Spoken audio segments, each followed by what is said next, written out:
Totally Killer. Totally Killer is currently on Amazon Prime. It is the story of a young woman named Jamie. It's set present day. Okay, so it's set in the present day in 2023. Her mother is the survivor of 35 years ago. There was an event where 3 high school girls in 1987 were murdered by a masked killer. And because of the 35-year anniversary, this masked killer may return. In the opening parts of the movie, this masked killer does return and murders Jamie's mother.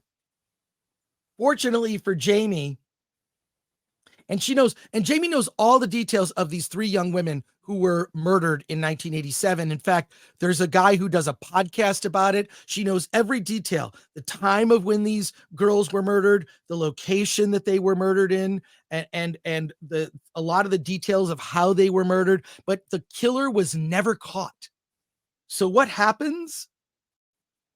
Jamie's friend, her name is Lauren.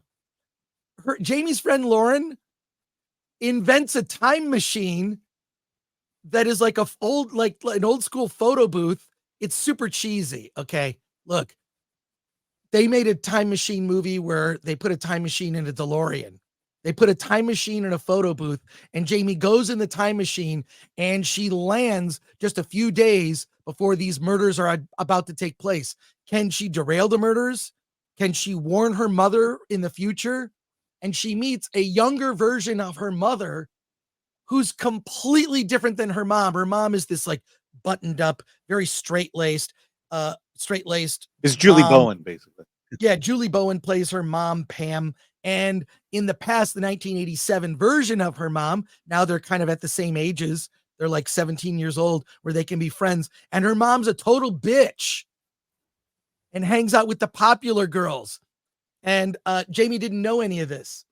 So now it's a race to, prevent the murders from happening and or find out exactly who this killer is to stop the murders from happening in the future and save her mother. This is, and we've talked about this before, that they could never do Back to the Future. They could never remake Marty McFly with Mandy McFly. Well, you couldn't do that story exactly, but Totally Killer nails it. It is, I really like, it's more of a comedy than it is a horror film. Although it's like Back to the Future meets Halloween. I was totally down for it. And in terms of just like the layers of humor, a lot of it is dumb. Okay. A lot of it is dumb, but the 80s stuff, because look, I went to high school in the 80s. So a lot of this is familiar with me. The music, the horrible outfits with like the big shoulder pads, just the cheesy nature of it. And you meet a lot of other characters, like characters from the high school that Jamie goes to. You see the younger versions of them and kind of how they evolved into becoming cops or whatever. I personally really love this film. Thought it was a lot of fun. It was I'm surprised this movie wasn't in a theater, because we've seen so many films that have made it to theaters that I think you and I have remarked, like, that should have been a streaming movie, right? Or this movie, why was this movie on streaming, not in theaters? This is how I feel about this. It's from Blumhouse. I'm just surprised this film was not in a theater. I thoroughly enjoyed it. More comedy than horror. A good time. And it kind of shows you the interaction between young Jamie and her young mom, Pam, is really fun. Young Pam is played by Olivia Holt. I thoroughly enjoyed the film. Recommend it. Is it the greatest movie ever? No, it's like 6.5 or a 7, but I had a really good time. And it's all about unraveling the mystery of who this killer is. And the mask is super creepy. The mask that they use in this is super creepy. Alan, what did you think of Totally Killer? Yeah. Okay. So, I mean, I liked it. It was fun. I will say, annoyed at certain parts of this movie. Oh, I was totally annoyed. I was totally annoyed at a bunch of stuff. Mean, look, I think I know what you're talking about. Look, I grew up in the 80s, went to high school in the 80s, and this movie makes the 80s look like, we were all a bunch of racists and misogynists, which, yeah, okay. Considering that we grew up on teen sex comedies, yeah. But but honestly, uh, it was just this feeling that they hate the '80s, and they think that the worst people came out of the '80s. And I'm like, I don't remember hating my high school years. I remember hating growing up in the '80s. It was Well, weird. We wore the dumbest clothes, but um, this movie, unlike Back to the Future, at least people still liked, still dreamt about living in the '50s and living that kind of right, right, '50s lifestyle. Here, it's definitely, oh, the '80s is the worst. And you have this Gen Zer come to the '80s and just constantly commenting about how bad we were in the '80s. right. But again, having said that, just you just roll your eyes and you move on. And if you divorce yourself from all that, it's a good movie. It's a good movie. Well, look, I'll just say this, like, don't we always romanticize the past? Like, God, it was so great. Mhm. The past was so great.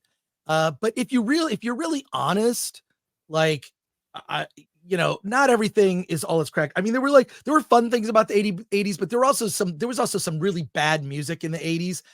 I tended to go more for the new wave or punk.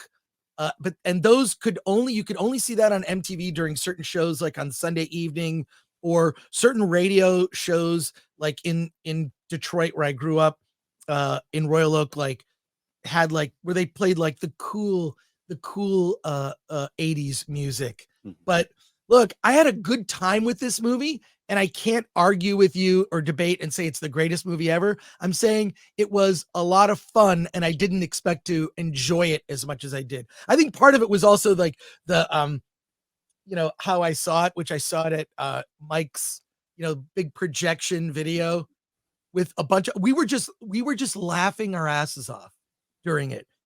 And the thing is there are a lot of parts of it that are super dumb, especially the time machine stuff and the stuff Yeah. with the scientist friend. I thought all of that horrible. I thought that was just dumb. But I felt like, well, what do you do? How do you like? Because the time machine aspect of it isn't the part. It's her interaction being from the present and the sort of like, she's sort of judging by woke today's standards the 80s, which makes her look like an idiot.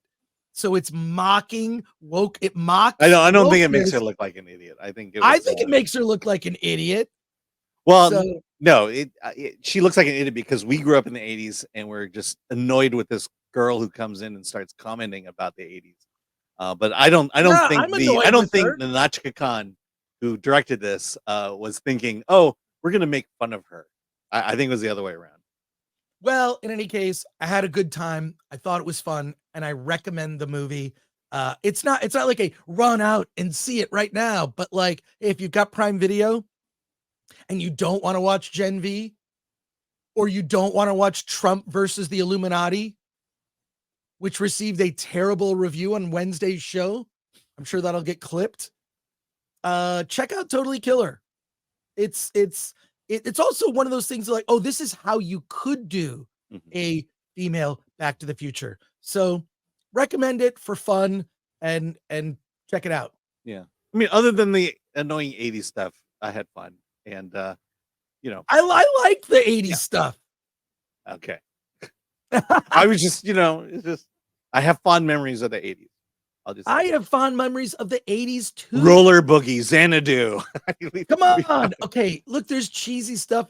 Part of the 80s was cheesy, and that was part of the charm.